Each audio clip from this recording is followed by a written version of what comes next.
I need you to grab a barf bag because honestly, it's kind of gross. Here's how much money Delta, American, United, and Southwest has spent on stock buybacks in the last 10 years. Delta Airlines, $27.1 billion. American Airlines, $37.3 billion.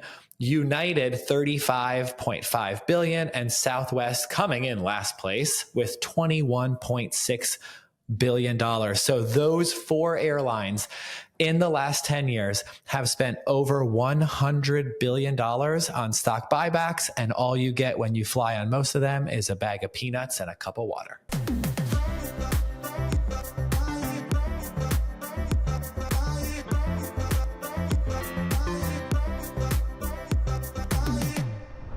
Okay, let's talk money today. Specifically, pilots are out here getting paid.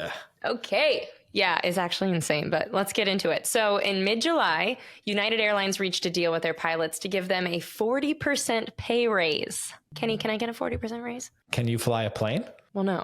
All right, well, then that is your answer. Well, we'll be talking after the show, okay? So here's the deal. In recent months, a number of major airlines have reached new employment agreements with their pilots. These agreements include significant pay increases, as well as improvements in benefits and working conditions. The pilots' unions have been pushing these new agreements for a long time, arguing that they were necessary to attract and retain pilots in a competitive job market. The airlines have resisted these demands, arguing they were too costly. Airline executive teams have been historically greedy money hoarders, opting to use money to... Is it like the reputation of these airline exec teams is not good. They're trying to skimp these guys. So they're opting to use the money for stock buybacks rather than paying their people, which is quite sad. Now, something has changed that has gave the pilots the upper hand, a little negotiating power, if you will. The recent surge in travel demand and the ongoing pilot shortage have given the unions more leverage in negotiations. The backstory on why the pilots were so up in arms is that they have not received a significant pay raise in years, which we have been hearing about this. There are articles about pilots saying, this is messed up. The last pay raise we got was 40 years ago. In fact, some pilots have actually seen their pay decrease in real terms due to inflation. Additionally, the airlines have been cutting benefits and increasing workloads. That's messed up. This has led to a high level of dissatisfaction among pilots, and they were threatening to strike if they did not receive a better deal. There's nothing like threatening a little strike to get the ball rolling. The picket lines are a scary sight. I know. The new agreements that have been reached are a significant victory for pilots' unions, and they'll provide pilots with much-needed pay raises and improvements in benefits. This is likely to help attract and retain pilots, which will be super essential to the airlines as they try to recover from the COVID-19 pandemic. A lot of pilots said, I'm retiring, I'm out of here. So they just opted out.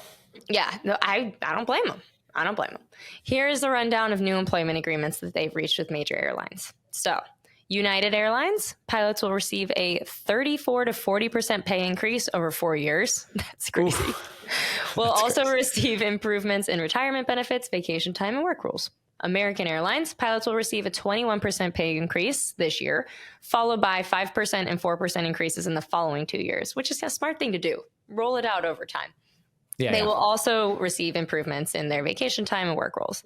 Delta, pilots will receive a 14% pay increase in 2023, followed by 3% increases in the following 2 years. I wonder why Delta's is so much less. Is it because their pilots were getting paid more from the jump? I think the Delta pilots may have been the highest paid in the industry, so they didn't have as much to go up. That would make sense. Delta rocks. Southwest Airlines, pilots are still in negotiations, but they're expected to receive a similar deal to the other major airlines. So these new agreements are a sign that the pilot labor market is finally starting to improve. Go pilots. After years of stagnant pay and benefits, pilots are finally getting the compensation they deserve. So good news for pilots, good news for the airlines, and it's probably good for passengers too. Happy pilots means, I'd want to fly on a plane with a happy pilot. So pilot shortages cause major headaches in the travel world. Although this may be a big increase for the airlines, it could lead to higher prices, which is problematic. It's most likely a net positive, but, we got to think about these things. You said something during your little TED Talk. I was glad I could attend, but you said something that sparked my interest. So let's talk about stock buybacks. What do you know about these, Connor? Not a lot. Isn't it when companies use like extra cash to buy back their stocks? I think that's it. Why do they do that? That actually doesn't make any sense to me. All right, so you partially nailed it on the surface. So here's what you need to know about stock buybacks. According to the S&P Global, companies in the S&P 500, which many of the airlines sit, the S&P 500 index has spent a record $1.26 trillion on stock buybacks in 2022 alone. Now, that's up from $882 billion in 2021 and $596 billion in 2022. Now, that's the entire S&P. The airlines are a very small portion of this, but stock buybacks are when a company uses its own cash to buy back shares of its own stock. Now, what this does is it reduces the number of shares outstanding, which can increase the earnings per share, or EPS. Now, EPS is a measure of how much profit a company makes for each share of stock. What you just said is insane. You said they spent $1.26 trillion on stock. That's the entire S&P, but the airlines are a tiny fraction. Yeah, well, 596 billion is still a chunk of change. I can't wrap my head around that. It's still a sick amount of money. There's so much money in the world, it's ridiculous. Okay. I just looked this up. It seems there are a few reasons why companies do stock buybacks. So one reason is to increase EPS, like you just said. So shorthand, earnings per share. And this can make the company stock more attractive to investors, which can lead to higher stock prices. Higher stock prices can benefit the company in a number of ways, like making it easier to raise capital and higher stock prices can benefit the company in a number of ways, such as making it easier to raise capital and attract talented employees. Another reason companies do stock buybacks is to return cash to shareholders, which is very controversial in some circles. This can be done instead of paying dividends, which is another way to return cash to, again, shareholders. That does sound dirty. Yeah, it's just basically funneling money to the rich, right? So stock buybacks can also be used to signal to the investment community that the company believes in its stock and it's undervalued. So it's generally like a good sign that Delta wants to own more of Delta. What this can do is it can lead to higher stock prices as investors buy the stock in anticipation of future gains. Also, executive pay is sometimes tied to stock performance. So the executives use the cash to buy back the stock in hopes of raising the stock up, and then they get a fatter bonus. So there's a lot of people that basically think that stock buybacks should be limited or illegal because it's kind of like inside dealing in a weird way. It sounds like insider trading. Like that is what it sounds like. Yeah. So stock buybacks are not necessarily always a good thing. There are some potential downsides. So one of the downsides is that it can reduce the amount of cash that a company has available for other purposes, such as investing in growth or paying down debt. A real life example, famously last Christmas or last holiday season, Southwest had the famous meltdown where they had to cancel thousands of flights and they took a really big hit. Episode 12? Is it really episode 12? Yeah, I know that. Oh my God, that's amazing. I can't believe that we're on 50 plus. So Southwest has spent, and we're going to get to the chart here, but Southwest has spent a ton of money on stock buybacks. Now, why is this problematic? Because they had a piece of really old software that may have taken anywhere from $5 million to $10 to $50 million to fix. Instead of fixing the scheduling software, they were buying back the stock. Right. So we're going to get to that of sometimes that instead of investing in your company, you're investing in enriching your shareholders, which in the American system has its pros and cons. And another downside is that stock buybacks can be seen as a way for companies to manipulate their EPS. Yeah. And then, of course, this can also lead to inflated stock prices, which can actually be harmful to investors in the long run.